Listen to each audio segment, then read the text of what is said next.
It is damn near impossible for most filmmakers to have decades-long winning streaks like, say, Martin Scorsese, who has turned in banger after banger for an entire half-century. Hell of a run. All the same, it's enormously disheartening whenever a director plumbs newfound critical depths, delivering what is by far their weakest work to date. And unfortunately for the following 10 filmmakers, that time came over the past 12 months. From celebrated directors being blindsided by their first dud project, to more uneven filmmakers getting their worst reviews to date. These artists all turned in the most divisive, even loathed projects of their careers so far. Now, in some instances, it is clear as day that a director will rebound with a hit project soon enough, while others, yeah, not so much. And in the case of a certain octogenarian Hollywood legend, it's entirely possible it'll be their last movie ever. Regardless of what the future holds for these directors, their latest films were received with indifference at best, if not pure acid-tongued vitriol by critics and general audiences alike. The lesson here, folks? No matter how brilliant a director might be, nobody is infallible or above turning in a weak project. Except Scorsese, of course. Keep doing your thing, Maddie. I'm Gareth, this is What Culture, and here are 10 directors who just made their worst movie. Number 10, Zack Snyder, Rebel Moon, Part 2, The Scar Giver.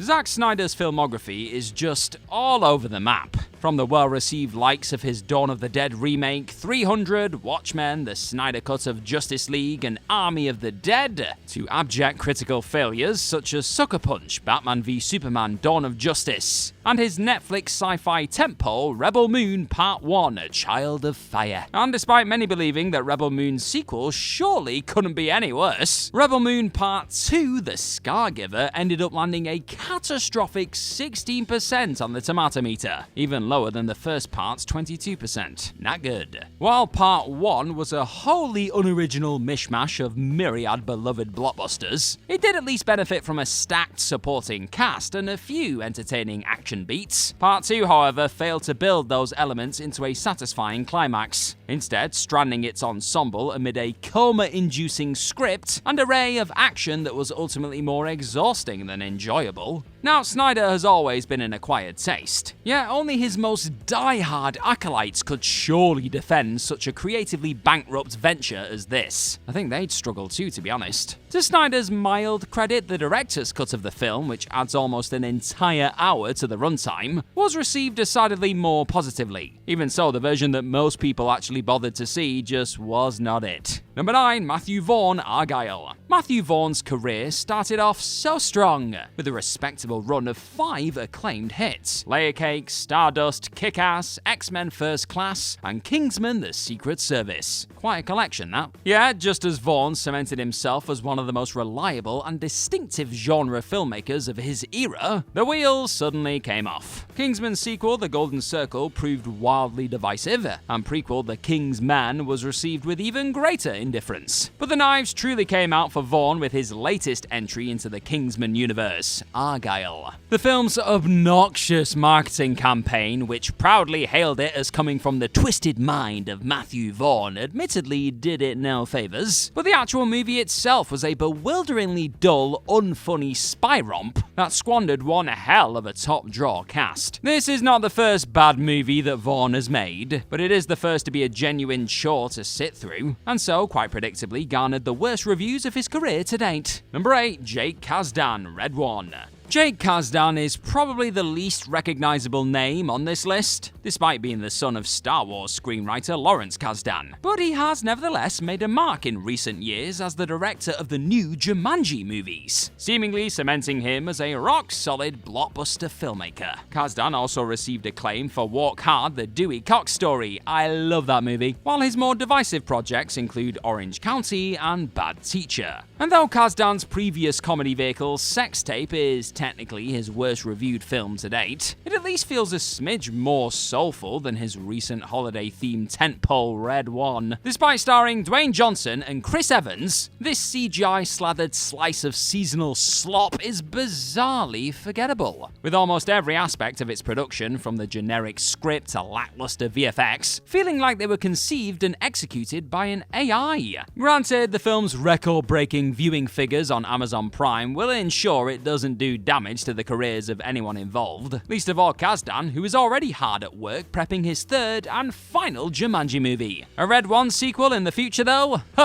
Hopefully not. Now, what is a Christmas movie that you feel everyone should add to their watch list for next year? Let me know in the comment section down below, and if you put Red One, I will scream. I will scream so loud. Number 7, Barry Jenkins, Mufasa, The Lion King. Barry Jenkins is one of the best and most fated filmmakers working today. With his first 3 features, Medicine for Melancholy, Moonlight, and If Beale Street Could Talk, all receiving high acclaim from critics. Moonlight, of course, also went on to win the Best Picture Oscar, while nabbing Jenkins himself a Best Adapted Screenplay gong and seemingly charting a course for the filmmaker to enjoy a long career making robust dramatic fare. And so it was quite the shock when Jenkins was announced to be directing Mufasa, The Lion King, both because a CGI-heavy Disney film seems so far outside his wheelhouse, and because few fans of The Lion King were actually asking for it. The Lion King is sacred to me, and I did not desperately need this new movie in my life. Now, to be fair, compared to most films on this list, Mufasa isn't terrible by any means. Jenkins clearly wasn't treating this as an easy paycheck gig and tried to wring every drop of humanity possible out of it. But just like its 2019 predecessor, Mufasa's excessively photoreal animal renderings ultimately detract from the overall experience. Worst of all, very little about this feels like a legit Barry Jenkins movie. Were his name not on the credits, it'd be easy to assume any decently competent studio hand was employed for the job.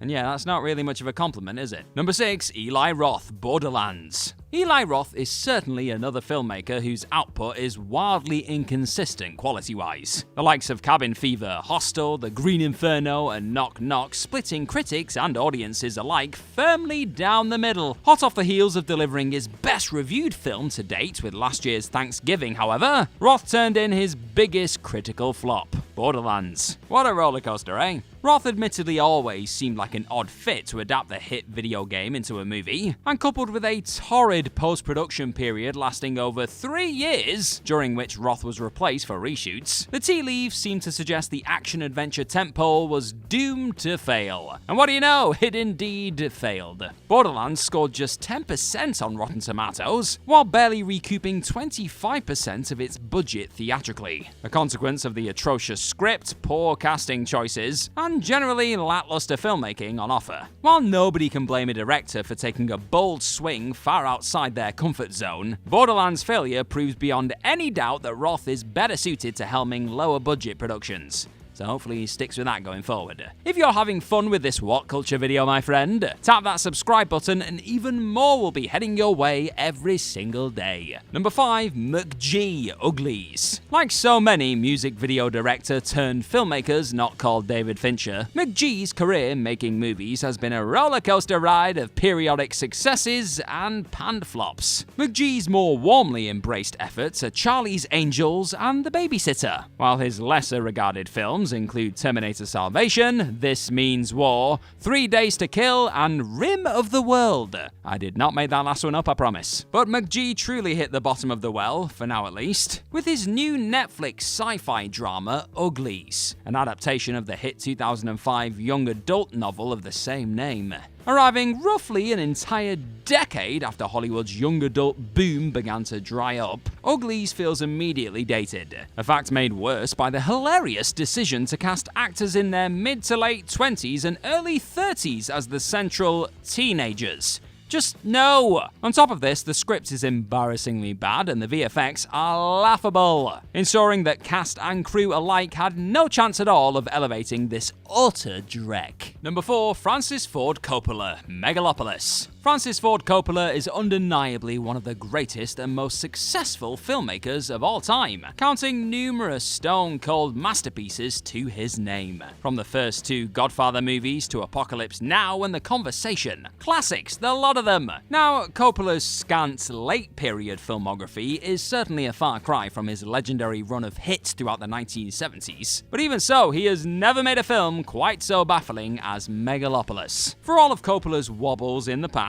most infamously the Robin Williams starring dramedy Jack and his low-budget 2011 horror film Twixt, Megalopolis is one of the most mesmerizingly misguided misfires in cinema history. To Coppola's credit, he spent $136 million of his own money to bring this epic sci-fi film to life, after gestating it in his mind for almost 50 years. But the end product ultimately feels strangely cheap, and despite its intermittent flashes of unintentional comedy, is mostly boring.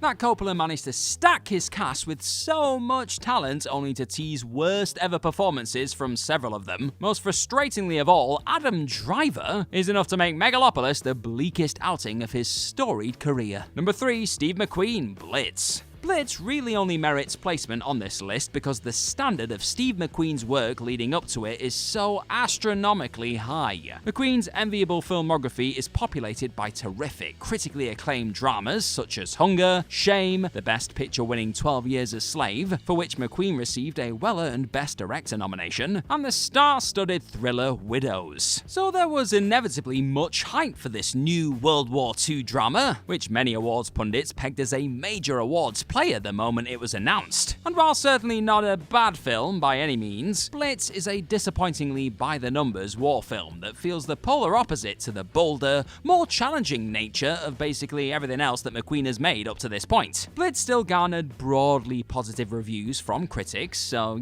that's something. Yet many were simply left with a feeling of, that's it, given McQueen's tremendous prior pedigree. Number 2, J.C. Chandor, Kraven the Hunter. While it wasn't remotely surprising that Kraven the Hunter turned out to be J.C. Chandor's worst film so far, it was nevertheless disappointing to see it plumb quite such dire critical depths. After all, Chandor is a supremely talented filmmaker with numerous raved-about projects to his name, especially Margin Call, All Is Lost, and A Most Violent Year, and even his most tepidly received film, the Netflix thriller Triple Frontier, still rocks a not exactly bad 71%. But Chandor's unexpected foray into superhero territory settled at a brutal 16%, with critics and audiences alike finding little to praise here, from Aaron Taylor Johnson's oddly flat performance in the title role, to the woefully clunky screenplay and risible visual effects throughout. Though Chandor delivers a few welcome splashes of grisly R-rated action, for the most part it is tough to see any of his vision at all in what's yet another soulless Sony superhero flick. Just add it to the pile. At least he's a talented enough filmmaker that there's a strong chance he bounces firmly back with his next piece of work. Shouldn't be hard to top this though.